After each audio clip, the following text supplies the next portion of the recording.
Hey guys, you may be wondering, Dan, where are you right now? That, my friend, is a fantastic question. I am in my brand new apartment that I just moved into. Finally moved out of my house, done with school, got a job, and now I have my place. I also have an upgraded setup now with some soft boxes so you can see me in my full, breathtakingly pale glory.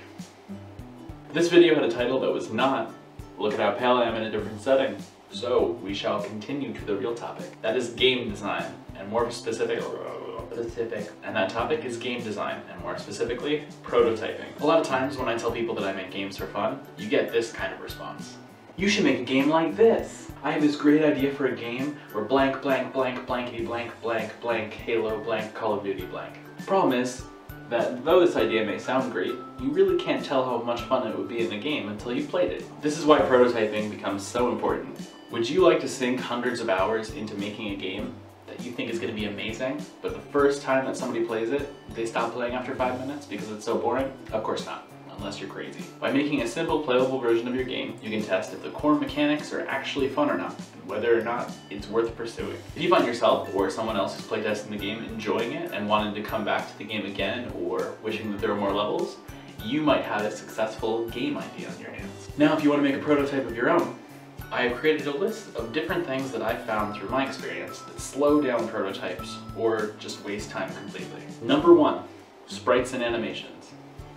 While it may seem really important to have beautiful sprites or that could make your game more fun, if the core gameplay mechanic isn't fun, magical, beautiful sprites are not going to make it better. This is where you use something that many people call programmer art, which is just placeholder static images for your sprites. You should make them quickly in something like Paint or whatever you're comfortable with, and just put that in as a placeholder so that you can work on the game mechanics instead. That's not to say that you shouldn't change the sprites later, because you really should. The purpose of this is that when you're playtesting it or letting other people playtest it, you're not just moving a block around the screen. Unless your game is something like Thomas Was Alone, which is a fantastic game in which you really are just a block moving around. Number 2, custom engines, physics, lighting, any of those things. While it may seem like you really need your own physics engine to make your game possible,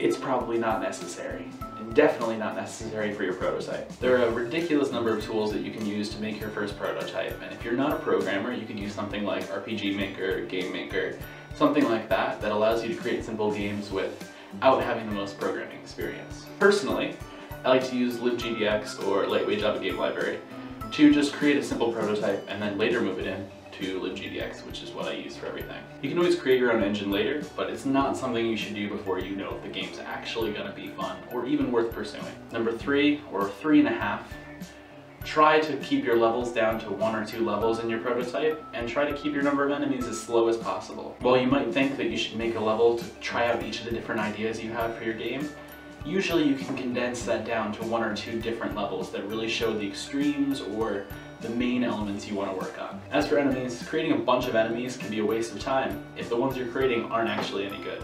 So create a couple, test them out. This will allow you to try out your movement and your combat system, whatever you're using for your main gameplay. Number 4, and the last tip I'm going to give, is about storyline and lore and all of those wonderful things. While they're important to many games, storyline in a prototype is completely unnecessary. The main gameplay mechanics should pull the player in and make them want to play, and the storyline can be added later to keep the player playing after they've mastered the main gameplay mechanics. This is a personal opinion of mine, but I think that a game can be great even without a great story, as long as it's fun to play. That's it for this video. I hope that you enjoyed learning a little bit about game design. If you enjoyed it, be sure to like the video, share it if you'd like, and leave a comment letting me know what you want to hear about next week. It could be about game design, or it could be about basically anything else. I'm Daaronin. I'll see you guys next week.